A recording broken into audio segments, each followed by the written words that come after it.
Isa na namang pagyanig ang naramdaman sa General Santos ngayong gabi, 6:09 ng June 9, 2026 ng gabi dito sa General Santos City.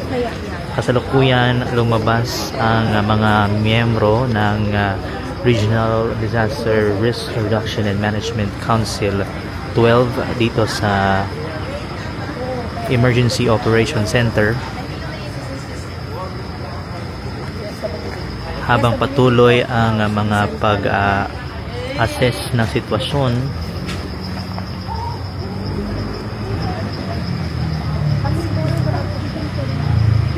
Abangan ang ibang mga updates dito sa Philippine Information Agency,